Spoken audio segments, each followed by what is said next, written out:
नमस्कार दोस्तों, स्वागत है आपका हमारे यूट्यूब। आज का हमारा वीडियो है भूगोल का महत्वपूर्ण टॉपिक पृथ्वी यानी कि अर्थ से रिलेटेड 25 मोस्ट आईएमपी क्वेश्चन को सॉल्व करने वाले हैं आज की वीडियो में हम फ्रेंड्स। मैंने जितने भी क्वेश्चन सेलेक्ट किए हैं सारे ही अच्छे लेवल के क्वेश्चन हैं। वही क्वेश्चन सेलेक्ट किए मैंने जो आपके एग्जाम में हमेशा ही पूछे जाते हैं और आपके आने वाले एग्जाम के पॉइंट ऑफ व्यू से भी वेरी इंपॉर्टेंट क्वेश्चन है फ्रेंड्स। तो वीडियो में आप अंत तक बने रहें और वीडियो के लास्ट में आपके लिए एक चैलेंजिंग क्वेश्चन है जिसका आंसर आपको कमेंट बॉक्स में कमेंट करके देना होगा। तो वीडियो को बिना स्किप किए आप लास्ट तक जरूर देखें और अगर आपको वीडियो पसंद आता है तो एक लाइक और शेयर जरूर कर दे वीडियो को। तो चलिए आज का वीडियो हम स्टार्ट करते हैं। इसकी वीडियो को फर्स्ट क्वेश्चन लेते हैं और फर्स्ट क्वेश्चन है हमारा, सौरमंडल के बड़े ग्रहों में पृथ्वी का क्रम कौन सा है। देखिए फ्रेंड्स, जितने भी क्वेश्चन मैं इस वीडियो में लेकर आई हूँ अगर किसी का भी राइट आंसर आपको पता है तो आप कमेंट बॉक्स में जरूर लगाएं और वीडियो के लास्ट में आप अपने स्कोर हमारे साथ शेयर कर सकते हैं कि आपने कितने राइट आंसर्स दिए हैं। तो सौरमंडल के बड़े ग्रहों में पृथ्वी का क्रम 5वां है, यानी जो सी ऑप्शन है यहाँ पे हमारा राइट आंसर हो जाएगा। लेकिन यह क्रम आकार के क्रम में 5वां है तो आप इसे जरूर याद रखें। और यदि आपसे पूछा जाता है कि सूर्य से बढ़ती दूरी के क्रम में पृथ्वी का कौन सा स्थान है, तो सूर्य से बढ़ती दूरी के क्रम में पृथ्वी का तीसरा स्थान है। तो ये भी आपको याद रखना है। और यही आपसे पूछा जाता है कि सूर्य के सबसे पास का ग्रह कौन सा है, तो सूर्य से सबसे पास का ग्रह बुध ग्रह है। और यही आपसे पूछा जाए कि सूर्य के सबसे दूर का ग्रह कौन सा है, तो सूर्य से सबसे दूर का ग्रह है वरुण ग्रह। तो आप इन सारे ही फैक्टों को याद रखेंगे फ्रेंड्स, वेरी इंपॉर्टेंट है। क्वेश्चन नंबर सेकंड है, पृथ्वी के अंदर की संरचना के अध्ययन को क्या कहा जाता है। तो पृथ्वी के अंदर की संरचना को भूगर्भ शास्त्र कहा जाता है, यानी जो बी ऑप्शन है यहाँ पे हमारा राइट आंसर हो जाएगा। और यही बात करें अगर हम भूविज्ञान की, तो पृथ्वी के अध्ययन को भूविज्ञान कहा जाता है। और यही बात करें हम जियोग्राफी की, तो पृथ्वी की सतह एवं उस पर रहने वाले निवासियों के अध्ययन को जियोग्राफी कहते हैं फ्रेंड्स। तो ये फैक्ट आपको याद रखने हैं यहाँ से। क्वेश्चन नंबर थर्ड है, निम्न में से किसने पहली बार कहा कि पृथ्वी गोल है। तो पहली बार पाइथागोरस ने बताया कि पृथ्वी गोल है, यानी जो डी ऑप्शन है यहाँ पे हमारा राइट आंसर हो जाएगा। और यदि बात करें हम अरस्तु की, तो अरस्तु एक यूनानी दार्शनिक थे जो कि सिकंदर के गुरु थे। और यही बात करें हम कोपरनिकस की, तो जो कोपरनिकस हैं इन्होंने सौरमंडल की खोज की थी। और यही बात करें हम केपलर की, तो जो केपलर है इन्होंने ग्रहों की गति के नियम का प्रतिपादन किया था। तो फ्रेंड्स सारे ही फैक्ट आपको याद रखने हैं यहाँ से। क्वेश्चन नंबर 4 है, पृथ्वी की आयु का आकलन किससे किया जाता है। तो पृथ्वी की आयु का आकलन यूरेनियम डेटिंग से किया जाता है, यानी जो बी ऑप्शन है यहाँ पे हमारा राइट आंसर हो जाएगा। लेकिन देखिए फ्रेंड्स, पृथ्वी की आयु का निर्धारण करने की अन्य विधियां भी हैं। तो पृथ्वी की आयु का निर्धारण चंद्रमा की ज्वारीय शक्ति के आधार पर भी किया जाता है, अपरदन के आधार पर भी किया जा सकता है, तलछट के जमाव के आधार पर भी और सागरीय लवणता के आधार पर भी। लेकिन सबसे उपयुक्त विधि यूरेनियम डेटिंग विधि है, क्योंकि यह विधि बिल्कुल ही सटीक परिणाम देती है। तो फ्रेंड्स आप इन सबको भी याद रखेंगे साथ में ही। क्वेश्चन नंबर 5 है, पार्थिव ग्रह कौन कौन से हैं। तो पार्थिव ग्रह बुध, शुक्र, पृथ्वी एवं मंगल, यह पार्थिव ग्रह है, यानी जो बी ऑप्शन है यहाँ पे हमारा राइट आंसर हो जाएगा। और यह घनत्व तथा गुरुत्वाकर्षण में पृथ्वी के समान होते हैं और इनको आंतरिक ग्रह भी कहा जाता है। तो आपको इसको याद रखना है। लेकिन इसके बाद जितने भी ग्रह बचते हैं उनको बाह्य या बृहस्पति ग्रह कहते हैं। तो बाह्य या बृहस्पति ग्रह कौन कौन से हैं, बृहस्पति, शनि और अरुण जो ग्रह हैं यह बाह्य ग्रह कहलाएंगे। तो फ्रेंड्स आप इनको भी याद रखें यहाँ से। क्वेश्चन नंबर 6 देखते हैं फ्रेंड्स, तो पृथ्वी का एकमात्र उपग्रह कौन सा है। तो पृथ्वी का एकमात्र उपग्रह चंद्रमा है, यानी जो ए ऑप्शन है यहाँ पे हमारा राइट आंसर हो जाएगा। और फ्रेंड्स यहीं पे आपसे एक क्वेश्चन पूछा जाता है कि चंद्रमा किसके प्रकाश से चमकता है। तो देखिए फ्रेंड्स, चंद्रमा का खुद का अपना प्रकाश नहीं होता है, चंद्रमा सूर्य के प्रकाश के कारण चमकता है। तो ये इंपॉर्टेंट क्वेश्चन बन जाता है, आपको याद रखना है। और यही एक क्वेश्चन और पूछा जाता है कि चंद्रमा पर सर्वप्रथम कदम रखने वाले व्यक्ति का नाम क्या है। तो चंद्रमा पर सर्वप्रथम नील आर्मस्ट्रांग ने कदम रखा था। और कब रखा था, तो 21 जुलाई 1969 को नील आर्मस्ट्रांग ने सर्वप्रथम चंद्रमा पर कदम रखा। तो फ्रेंड्स ये फैक्ट आप जरूर याद रखेंगे। क्वेश्चन नंबर 7 है, चंद्रमा के प्रकाश को पृथ्वी तक आने में कितना समय लगता है। और देखिए फ्रेंड्स ये इंपॉर्टेंट क्वेश्चन है। तो चंद्रमा के प्रकाश को पृथ्वी तक आने में 1.3 सेकंड का समय लगता है, यानी जो बी ऑप्शन है यहाँ पे हमारा राइट आंसर हो जाएगा। और यहीं आपसे पूछा जाता है कि सूर्य के प्रकाश को पृथ्वी तक आने में कितना समय लगता है। तो सूर्य के प्रकाश को पृथ्वी तक आने में 8.3 मिनट्स का समय लगता है। तो फ्रेंड्स आप इसे भी याद रखेंगे, इंपॉर्टेंट क्वेश्चन है। क्वेश्चन नंबर 8 है, पृथ्वी की बहन या जुड़वा ग्रह किसे कहा जाता है? तो पृथ्वी की बहन या जुड़वा ग्रह शुक्र ग्रह को कहा जाता है, यानी जो ए ऑप्शन है यहाँ पे हमारा राइट आंसर हो जाएगा। देखिए फ्रेंड्स, शुक्र ग्रह में कई समानताएं हैं जो पृथ्वी से मिलती जुलती हैं और इसीलिए शुक्र ग्रह को पृथ्वी की बहन या जुड़वा ग्रह कहा जाता है। तो आपको यहाँ से इतना याद रखना है। क्वेश्चन नंबर 9 है, पृथ्वी और चंद्रमा के बीच के किस बल के कारण समुद्र में ज्वार भाटे आते हैं? और इम्पोर्टेंट क्वेश्चन है फ्रेंड्स। तो पृथ्वी और चंद्रमा के बीच के गुरुत्वाकर्षण बल के कारण समुद्र में ज्वार भाटे आते हैं, यानी जो सी ऑप्शन है यहाँ पे हमारा राइट आंसर हो जाएगा। तो आपको इसको याद रखना है।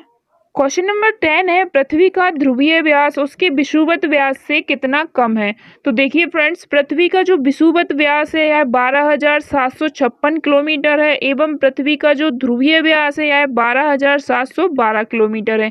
यानी कि यहाँ पे हमारा इसका अंतर बताना है। तो पृथ्वी का ध्रुवीय व्यास उसके विषुवत व्यास से 44 किलोमीटर कम है, यानी जो बी ऑप्शन है यहाँ पे हमारा राइट आंसर होगा फ्रेंड्स। तो आपको इसको याद रखना है।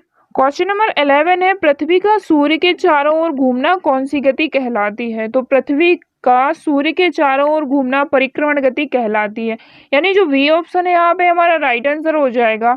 और पृथ्वी की परिक्रमण गति को ही वार्षिक गति भी कहा जाता है। तो ये फैक्ट आपको याद रखना है। और एक क्वेश्चन पूछा जाता है कि परिक्रमण गति की दिशा किस ओर होती है?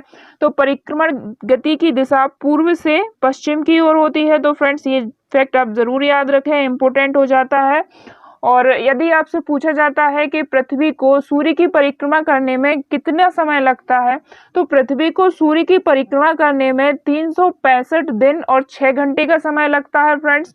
तो ये इंपॉर्टेंट फैक्ट है, आप अपनी कॉपी। क्वेश्चन नंबर 12 है, पृथ्वी का अपने ही अक्ष पर घूमना कौन सी गति कहलाती है? तो पृथ्वी का अपने ही अक्ष पर घूमना घूर्णन गति कहलाती है, यानी जो ए ऑप्शन है यहाँ पे हमारा राइट आंसर हो जाएगा। और इस गति के कारण दिन और रात होते हैं और इसीलिए इसे दैनिक गति भी कहा जाता है। तो ये फैक्ट आप याद रखेंगे फ्रेंड्स।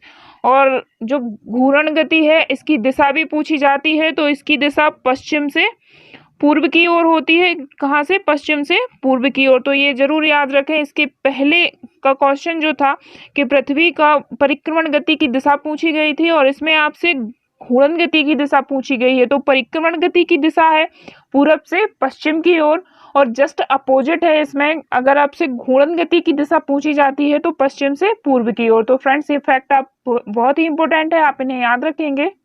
क्वेश्चन नंबर 13 है, पृथ्वी अपने अक्ष पर किस दिशा में घूमती है? तो पृथ्वी अपने अक्ष पर पश्चिम से पूर्व दिशा में घूमती है, यानी यहाँ से जो ए ऑप्शन है हमारा राइट आंसर हो जाएगा। देखिए फ्रेंड्स, पृथ्वी अपनी कक्षा में पश्चिम से पूर्व की ओर गति करती है, इसीलिए सूर्य में पूर्व से पश्चिम की ओर गति करता प्रतीत होता है, जबकि सूर्य अपनी जगह पर ही स्थित होता है। तो फ्रेंड्स आप इसे याद रखेंगे। क्वेश्चन नंबर 14 है, पृथ्वी अपने अक्ष पर कितने डिग्री झुकी हुई है? तो पृथ्वी अपने अक्ष पर 23.50 डिग्री झुकी हुई है, यानी जो ए ऑप्शन है यहाँ पे हमारा राइट आंसर हो जाएगा। और पृथ्वी के अपने अक्ष पर झुकाव के कारण ही ऋतु परिवर्तन होते हैं फ्रेंड्स। तो ये फैक्ट आपको याद रखना है। नंबर 15 है, सूर्य के बाद पृथ्वी से सबसे नजदीकी तारा कौन सा है? तो सूर्य के बाद पृथ्वी का सबसे नजदीकी तारा प्रैक्सिमा सेंचुरी, यानी जो सी ऑप्शन है यहाँ पे हमारा राइट आंसर हो जाएगा। देखिए फ्रेंड्स, पृथ्वी से सबसे नजदीक का तारा सूर्य है और इसके बाद प्रैक्सिमा सेंचुरी और इसके बाद है अल्फा सेंचुरी। तो आप इन तीनों का क्रम जरूर याद रखेंगे। क्वेश्चन नंबर 16 है, सूर्य का आकार पृथ्वी से कितने गुना बड़ा है? तो सूर्य का आकार पृथ्वी से 109 गुना बड़ा है, यानी जो डी ऑप्शन है यहाँ पे हमारा राइट आंसर हो जाएगा। और देखिए फ्रेंड्स, नासा के अनुसार सूर्य का आकार पृथ्वी से लगभग 109.2 गुना बड़ा है। तो आप इसे याद रखेंगे। क्वेश्चन नंबर 17 है, समुद्र पृथ्वी सतह का लगभग कितना भाग घेरे हुए है? तो समुद्र पृथ्वी सतह का लगभग 70% भाग घेरे हुए है, यानी जो सी ऑप्शन है यहाँ पे हमारा राइट आंसर हो जाएगा। और जो पृथ्वी है यह लगभग 70.8 जलीय एवं 29.2 भाग स्थलीय घेरे हुए है। तो आप इसको याद रखेंगे फ्रेंड्स। क्वेश्चन नंबर 18 है, सूर्य से पृथ्वी को प्राप्त ऊष्मा को क्या कहते हैं? तो सूर्य से पृथ्वी को प्राप्त ऊष्मा को सौर विकिरण कहते हैं, यानी जो डी ऑप्शन है यहाँ पे हमारा राइट आंसर हो जाएगा। और यह विकिरण लघु तरंग दैर्घ्य के रूप में आते हैं। तो आपको याद रखना है। क्वेश्चन नंबर 19 है, पृथ्वी का आंतरिक संरचना के संबंध में सर्वाधिक महत्वपूर्ण स्रोत क्या है? तो पृथ्वी का आंतरिक संरचना के संबंध में सर्वाधिक महत्वपूर्ण स्रोत भूकंप विज्ञान है, यानी जो यहाँ से बी ऑप्शन है हमारा राइट आंसर होगा, तो आपको याद रखना है। क्वेश्चन नंबर 20 है, पृथ्वी की आंतरिक संरचना को कितने भागों में विभाजित किया गया है? तो पृथ्वी की आंतरिक संरचना को 3 भागों में विभाजित किया गया है, यहाँ से बी ऑप्शन हमारा राइट आंसर हो जाएगा। देखिए फ्रेंड्स, पहला भाग है भूपर्टी, जिसे क्रस्ट कहा जाता है, यह सबसे ऊपर का भाग है। और सेकंड है मेंटल, जो बीच का भाग है। और यह थर्ड है कोर, जिसे यह सबसे निचला भाग है। तो फ्रेंड्स आप इन्हें याद रखेंगे, फर्स्ट भूपर्टी है, सेकंड है मेटल और थर्ड है कोर, तो आप इसे याद रखेंगे। क्वेश्चन नंबर 21 है, भूपर्टी यानी क्रस्ट जो पृथ्वी की सबसे ऊपरी परत है, इसको अन्य किस नाम से जाना जाता है? तो भूपर्टी की ऊपरी परत को अन्य सियाल नाम से जाना जाता है, यानी जो ए ऑप्शन है यहाँ पे हमारा राइट आंसर होगा फ्रेंड्स, तो आपको इसको याद रखना है। और यह कुछ धातुओं से मिलकर बनी होती है, तो वो हम यहाँ पे देख लेते हैं। जो भूपर्टी है, तो भूपर्टी परत 2 तत्वों से मिलकर बना होता है, पहला सिलिकॉन और दूसरा एल्युमिनियम। इन दोनों धातुओं से मिलकर बना होता है, इसीलिए इसको शियाल भी कहते हैं। दूसरा है मेटल, इसमें सिलिकॉन और मैग्नीशियम की प्रधानता होती है, इसीलिए इसको सीमा कहा जाता है। थर्ड है कोड, इसमें निकेल और फेरस यानी लोहा, इसकी प्रधानता होती है, इसीलिए इसको नीफे कहा जाता है फ्रेंड्स। तो ये इंपॉर्टेंट है, आप याद रखेंगे यहाँ से। तो फ्रेंड्स, ये वीडियो का लास्ट क्वेश्चन है, और आपको पता ही है कि हर वीडियो में लास्ट क्वेश्चन आपके लिए चैलेंजिंग होता है। तो आज का आपका चैलेंजिंग क्वेश्चन है, भूपर्टी यानी क्रस्ट पर प्रचुर मात्रा में कौन सा तत्व पाया जाता है? तो फ्रेंड्स, इसमें आपको 4 ऑप्शन है, जो भी इसका राइट आंसर है आप अपने कमेंट बॉक्स में लगा सकते हैं। और इससे रिलेटेड कोई आपके पास डिटेल है तो आप अपनी डिटेल्स भी लिख सकते हैं कमेंट बॉक्स में। वीडियो देखने के लिए थैंक यू फ्रेंड्स। आपको वीडियो कैसा लगा आप कमेंट बॉक्स में कमेंट करके ज़रूर बताएं। अगर आपको वीडियो पसंद आया है तो इसे लाइक करें, अपने स्टडी ग्रुप और फ्रेंड्स के साथ वीडियो को ज़्यादा से ज़्यादा शेयर करें। अगर आप हमारे चैनल पर नए हैं तो चैनल को सब्सक्राइब जरूर कर लें और बेल आइकन प्रेस जरूर करें, ताकि आपको हमारे न्यू वीडियो की नोटिफिकेशन तुरंत मिल सके। प्लीज़ फ्रेंड्स, ज़्यादा से ज़्यादा सपोर्ट कीजिए चैनल को, और शेयर और लाइक ज़रूर कर दिया करें एक बार वीडियो के लिए। तो चलिए जल्दी मिलते हैं न्यू टॉपिक के साथ नेक्स्ट वीडियो में। जय हिंद।